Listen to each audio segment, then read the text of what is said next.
కేసినేని నాని వైసీపీలో చేరేందుకు నిర్ణయించుకున్నారు. రాజీనామా ఆమోదం పొందాక వైసీపీలో చేరతా అన్నారు.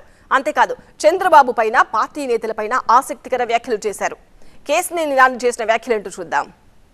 ఒకటైతే గ్యారంటీ, చంద్రబాబు నాయుడు అనే వ్యక్తి పచ్చి మోసగాడు, దాంట్లో డౌటే లేదు. ఈ రాష్ట్రానికి పనికిరాని వ్యక్తి అతను.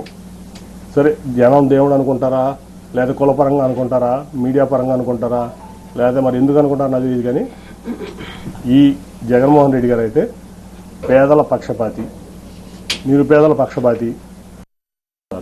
అంటే నా కుటుంబంలోనే చిచ్చు పెట్టి నా కుటుంబ సభ్యుడితోనే నన్ను కొట్టించాలని కూడా మరి లోకేష్ గారు ఎందుకు అనుకున్నాను నాకైతే అర్థం కాల.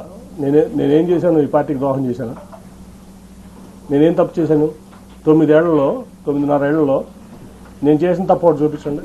పార్టీ పట్ల కానీ, విజయవాడ పట్ల కానీ, విజయవాడ ప్రజల పట్ల కానీ ఎందుకు నన్ను ఇట్లా చేస్తున్నారు? నేనేం చేశాను? ఈ పార్టీకి ద్రోహం చేశాను? నేనేం తప్పు చేశాను? 9.5 ఏళ్లలో నేను చేసిన తప్పు ఒకటి చూపించండి.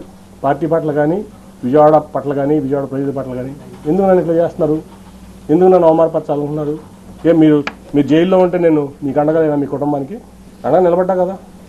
ఏం త్యాగం చేసావు ఈ సమాజం కోసం, ఈ రాష్ట్రం కోసం? నువ్వు ఒక ఎంపీ వచ్చి, నువ్వు ఓడిపోయిన ఎమ్మెల్యే, నువ్వు ఒక ఎంపీ వచ్చి నీకు జీహుదురు అనాలా? గెలిచిన ఎంపీ, యాంటీవేవ్లో గెలిచిన ఎంపీ, నీ యోగాలో నేను పాల్గొనాలా? ఎట్లా పాల్గొంటాను? ఏం ప్రోటోకాల్తో పాల్గొంటాను? నువ్వు ఆఫ్టర్ ఆల్ ఓడిపోయిన ఎమ్మెల్యే నా ముందు. ఆఫ్టర్ ఆల్ పార్టీ రిసోర్సెస్ వాడుకున్నావు, పార్టీ ఇన్ఫ్రాస్ట్రక్చర్ వాడుకున్నావు, మీ నాన్నగారి పలుకుబడి వాడుకున్నావు, మీ తాతగారి పలుకుబడి వాడుకున్నావు, అన్నీ వాడుకుని నువ్వు ఓడిపోయావు.